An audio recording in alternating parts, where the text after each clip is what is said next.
ये बात तिलकपुर राज्य के एक गांव खजुरिया की है, जहां दो सौतेले भाई मंगतू और लालू अपने पिता लक्ष्मी और अपने बच्चों के साथ रहा करते थे।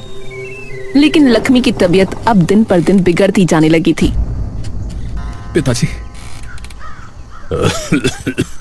अरे आ गया मेरा सबसे कोमल मन का बेटा। आ बेटा आजा। पिताजी आप छोड़ के मत जाओ छोड़ के, वरना ये घर बिखर जाएगा पिताजी। अरे जब तक तू है ना तब तक मुझे भरोसा है कि इस घर को कुछ नहीं हो सकता। मुझसे नहीं होगा पिताजी आपके बिना। हमारी दुकान, ये घर और भैया का तो आपको पता ही है। अरे बेशक रिश्ते में मैं तेरा ताऊ लगता हूं, पर तेरे पिता को मैंने पता है क्या बोला था जब वो जाने वाला था। क्या बोला था? कि तू इसकी चिंता बिल्कुल मत कर, इसे मैं अपने बेटे की तरह ही पालूंगा। तो मैं भली भांति जानता हूं कि तुझे अब मेरी जरूरत नहीं है। तुम दोनों भाई मिलके अपने आप सब संभाल लोगे। और बात रही तेरे बड़े भाई की, तो उसे मैं अपने आप समझा लूंगा। अब तू बेफिक्र हो जा, और एक बार उसे भी अंदर भेज दे। जी। लालू चुपचाप कमरे से बाहर चला जाता है। भैया, पिताजी बुला रहे हैं। मंगतू लालू को बिना कुछ कहे नजरअंदाज करके चला जाता है। अरे मंगलू, बैठ। मंगतू चुपचाप लक्ष्मी के बगल में बैठ जाता है। अरे किस बात की नाराजगी है तुझे? हैं? अरे मुझे क्यों कोई नाराजगी होगी पिताजी? अरे तो फिर अपने छोटे भाई से ठीक से बात क्यों नहीं करता? मंगतू एकदम गुस्से में खड़ा हो जाता है। अरे वो मेरा छोटा भाई नहीं है और नहीं हो सकता पिताजी। अरे बेटा, तुझे अच्छा लगे या बुरा, वो मेरा बेटा है और मेरी आखिरी सांस तक मानूंगा उसे मैं अपना बेटा। तू बैठ, तू जरा बैठ। जी बोलिए। तू बड़ा भाई है उसका बेटा, तो तेरी जिम्मेदारी है उसका ध्यान रखना और घर के हर सदस्य का ध्यान रखना, फिर चाहे वो लालू हो या उसका बेटा। मेरे जाने के बाद घर में तू सबसे बड़ा होगा, तो तेरी जिम्मेदारी बनती है कि तू सबका ध्यान रखे। वादा कर मुझसे, वादा कर कि तू ध्यान रखेगा, वादा कर। मंगतू बस एक बेमन से हामी भर के बिना कुछ कहे वहाँ से निकलकर सीधा अपने कमरे में चला जाता है, जहाँ उसकी बीवी और बेटा बैठे होते हैं। मंगतू गुस्से से तमतमाता हुआ कमरे में आता है। चंदन बाहर जा। चंदन अपने पिता का चेहरा देखकर डर जाता है और बिना कुछ कहे बाहर निकल जाता है। क्या हो गया? अब इतने गुस्से में क्यों लग रहे हो? मंगतू खून भरी निगाहों से जूही की ओर देखता है। क्या हुआ है? अरे पिताजी ने मुझे बुलाया, पता है क्या कहने के लिए? क्या? अरे यही कहने के लिए कि अपने छोटे भाई का ध्यान रखना। घर में सबसे बड़ा तू है, तो सबका ध्यान रखना तेरी जिम्मेदारी है, ये कहने के लिए। ये क्या बात हुई भला? अरे मेरा अपना खानदान नहीं है क्या? है? उसको ना देखूं, उसे और उसके बेटे को पाल लूं, इन्हें तो यूं लगता है बस बचपन से यही खेल लगा रखा है इन्होंने। सबसे पहले उसको पूछेंगे, हैं? और अपना सगा बेटा गया भाड़ में, हैं? आज भी एक बार भी मुझसे नहीं पूछा कि तुझे किसी चीज की जरूरत है बेटा या नहीं, है? तेरा बेटा ठीक है या नहीं? बस ये कह दिया कि लालू के बेटे की जिम्मेदारी मेरी होगी उनके जाने के बाद। अरे तो आप जाने दो ना, अगर आपको नहीं लेनी जिम्मेदारी तो मत लेना। हाँ तो मैं क्यों लूंगा? बेवकूफ थोड़ा ही हूं अपने बाप की तरह कि दूसरे के बच्चों का ठेका अपने सिर पे ले लूं। जाए भाड़ में वो कहीं भी। गांव के नीम के पेड़ के नीचे सुंदर और चंदन बैठे बात कर रहे होते हैं। पिताजी तो बिल्कुल भड़के हुए थे आज जब कमरे में आए। क्यों? अरे पता नहीं, दादा से मिलने से पहले तो ठीक ही थे। मेरे पिताजी का तो दादा के दुख में रो रो के बुरा हाल है यार। वो तो होगा ही, चाचा दादा को अपने बाप से बढ़कर मानते हैं। भैया पर मुझे तो एक बात समझ में नहीं आती। कौन सी बात? कि हमारे पिताजियों की बनती क्यों नहीं है? भाई तो हम भी है ना, लेकिन हमारी तो इतनी बनती है। अरे देख, पूरी बात तो भाई मुझे भी नहीं पता, पर हाँ, मैंने सुना जरूर है कि हमारे पिताजी भी हमारी ही तरह हुआ करते थे, एक दूसरे के एकदम खास। लेकिन जब हमारे दादा ने तेरे पिताजी को गोद लिया ना, दिक्कतें तब से आना शुरू हुई हैं। क्या हुआ वो तो मुझे भी नहीं पता यार। भैया, अगर उन दोनों की जगह हम दोनों होते ना, तो मैं तो जान भी दे देता आपके लिए। हाँ। अच्छा, अरे ऐसे कैसे दे देता? मैं फिर तेरा बड़ा भाई किस काम का? कोई हिम्मत तो करके दिखाए तुझे कुछ कहने की। उसको जमीन में गाड़ दूंगा यूं का यूं यूं। अच्छा भैया, हम दोनों सोचो अगर मिलके हमारी कचौड़ी की दुकान चलाते तो मजा ही आ जाता नहीं? ये दोनों तो बस चुपचाप बैठे रहते हैं।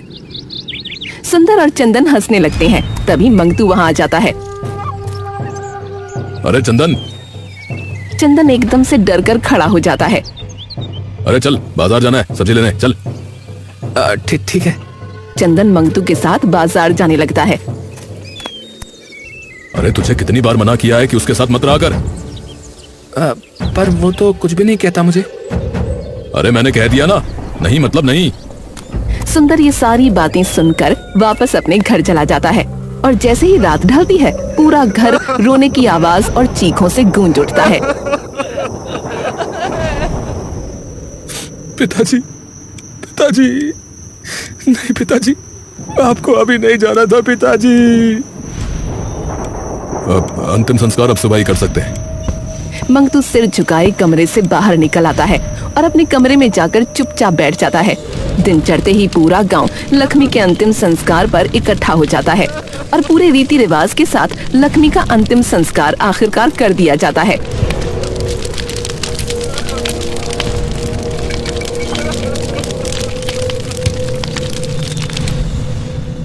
हाँ, तो अब क्या करना है तुझे? लालू चौंक कर मंगतू को देखता है। मतलब कि अपना नया ठिकाना ढूंढ ले। क्या क्या मतलब भैया? अरे मतलब ये कि अब तो इस घर में नहीं रह सकता। और कितना साफ बोलूं? और ना अब कचौड़ी की दुकान तेरी है, समझा? अपना बोरिया बिस्तरा बांध और निकल यहां से। अरे ये आप क्या कह रहे हो भैया? ये घर, ये दुकान मेरी भी तो है। खुद पिताजी ने मुझसे कहा था। अरे उनको सर पर चढ़ाने का शौक था, मुझे नहीं है, समझा? मेरे अपने बीवी बच्चे भी हैं। ठेका नहीं ले रखा मैंने तेरा। और तेरा तो सिर्फ बेटा बेटा है, मेरी तो बीवी भी है। भैया वो तो कब की गुजर गई। इसमें मेरी और मेरे बेटे की क्या गलती है? आप हम दोनों को बेघर क्यों कर रहे हो भैया? अरे तो तेरे हाथ पैर है ना, लंगड़ा है, लूला है, हैं? काम कर सकता है ना तो कमा लियो। मेरी जिम्मेदारी नहीं है तेरे बच्चे पालना, समझा? तभी चंदन बीच में बोल पड़ता है। पापा पर जाएंगे कहाँ? और सुंदर तो छोटा है अभी। अरे तुझसे 1 साल छोटा है बस, और तू बीच में मत बोल। भैया पर सुन ले, कल तक का वक्त है तुम दोनों बाप बेटे के पास, बता रहा हूँ, वरना मैं खुद तुम्हारा सामान बाहर फेंक के आऊंगा, बता रहा हूँ। कमरे में एकदम सन्नाटा छा जाता है। सुंदर और लालू मंगतू की बात सुनकर जैसे जम से जाते हैं।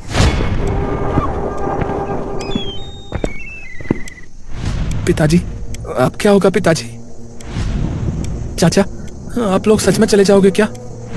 तभी अंदर से मंगतू की आवाज आती है। चंदन, अरे ओ चंदन, अंदर आ। बेटा तू अंदर जा बेटा, वरना वो और भड़क जाएंगे। चंदन मजबूरी से सुंदर की ओर देखता रहता है और फिर वापस अंदर चला जाता है। अब अरे जाना तो पड़ेगा बेटा, और कोई चारा नहीं है, कोई चारा नहीं है। अगला दिन चढ़ते ही लालू और सुंदर अपना सामान बांधकर घर से बाहर निकल जाते हैं और चंदन दहलीज पर खड़ा उन्हें बस एकटक देखता रह जाता है। लालू और सुंदर अपना सामान लादे जंगल में आ जाते हैं। पापा, अब रुकेंगे कहाँ? आज तो बेटा यहीं रुकना पड़ेगा, बाकी कल देखते हैं। पापा, वो घर तो आपका भी था ना, तो आप लड़े क्यों नहीं? उससे क्या होता बेटा, उससे क्या होता बता। अरे दुकान में तो आप भी उतनी मेहनत करते थे जितने ताऊ जी, तो आपका भी तो हक हुआ ना। मेरा तो मन कर रहा था कि मैं उन्हें बेटा नहीं, गलत बात। वो बड़े हैं, उनके बारे में ऐसे बात नहीं करते, वो चाहे कुछ भी कहें। लालू और सुंदर की सारी बातें पास में बैठे एक साधु कैलाश राम सुन लेते हैं। इतने दिनों के बाद सत्यता की महक आई है किसी से, परंतु ये सुगंध सत्य की है या दिखावे की, ये तो परखना ही होगा। तभी वो साधु एक बूढ़ी औरत का भेष धरकर लालू और सुंदर के सामने आते हैं। अरे बेटा जरा सुन तो। जी जी अम्मा। बेटा 2 दिन से भूखी घूम रही हूँ, 1 पैसा भी नहीं है, कुछ हो तो इस बुढ़िया की मदद कर दो बेटा। लालू बिना एक पल सोचे अपने पास जितने भी पैसे होते हैं निकालकर उस बुढ़िया को दे देता है। ये लो अम्मा। भगवान तुम्हारा खूब भला करे बेटा। पिताजी, वैसे ही हमारे पास पैसे सिर्फ आज के गुजारे के लायक थे, और वो भी आपने उनको दे दिए। बेटा कोई बात नहीं, हम तो जवान हैं, जंगल में फल फूल तोड़कर गुजारा कर लेंगे। पर सोच के देखो, वो बेचारी इतनी बूढ़ी, अरे कहाँ भटकेगी वो। लालू और सुंदर थोड़ा आगे बढ़ते हैं, तभी एक बैलगाड़ी वहां से गुजरती है जिसमें एक धनवान सेठ बैठा होता है, और उसी बैलगाड़ी से सोने के सिक्कों की पोटली नीचे गिर जाती है। लालू और सुंदर पोटली उठाकर बैलगाड़ी के पीछे दौड़ते हैं। अरे सेठ जी, सेठ जी, अरे सेठ जी, सेठ जी। हाँ क्या हुआ? अरे सेठ जी, आपकी पोटली गिर गई थी। अरे वाह भाई, तुम तो बड़े ही ईमानदार हो, परंतु जंगल में इतने सामान के साथ क्या कर रहे हो? लालू हिचककर सारी बात बता देता है। अगर तुम चाहो तो मैं तुम्हें वहीं पक्का घर और दुकान दिलवा सकता हूँ। तुम्हारा भाई कुछ नहीं कर पाएगा, मेरी बहुत तगड़े लोगों से जान पहचान है। लालू और सुंदर एक दूसरे की ओर देखते हैं। नहीं नहीं सेठ जी, वो मेरे बड़े भाई हैं, मैं कभी उनके साथ ऐसा नहीं करूंगा। तभी सेठ अचानक उसी साधु में बदल जाता है। बैलगाड़ी और पोटली भी गायब हो जाती हैं। लालू और सुंदर डरकर पीछे हट जाते हैं। अर्थात तुम्हारी सत्यता की सुगंध बिल्कुल खरी है। मतलब, और आप कौन है बाबा जी? मैं वो हूं जो विपत्ति में फंसे लोगों को राह दिखाता है। तुम्हारे मन की सच्चाई और कोमलता ने मुझे अत्यंत प्रसन्न किया है पुत्र, इसलिए तुम्हें मैं एक भेंट देना चाहता हूं। साधु अपने झोले से एक बड़ी सी पुड़िया निकालकर उन्हें दे देता है। ये एक बहुत ही खास सामग्री है जो तुम्हारे बड़े काम आएगी। इसकी मात्र 2 चुटकी और फिर कमाल देखना। कैसी सामग्री है ये बाबा? वो तुम्हें स्वयं पता चल जाएगा। अब जाओ वापस अपने गांव, वहीं तुम्हें अपने प्रश्नों के उत्तर मिलेंगे। तुम्हारा कल्याण हो।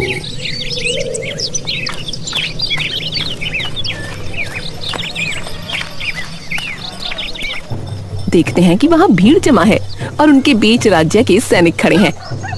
सुनो सुनो सुनो, कल राजमहल में एक खाने की प्रतियोगिता का आयोजन किया जा रहा है, और जो भी विजयी होगा उसे राजमहल का शाही रसोइया नियुक्त किया जाएगा। सुनो सुनो सुनो। लालू और सुंदर के चेहरे पर चमक आ जाती है। पिताजी, शाही रसोइया बनने का मौका?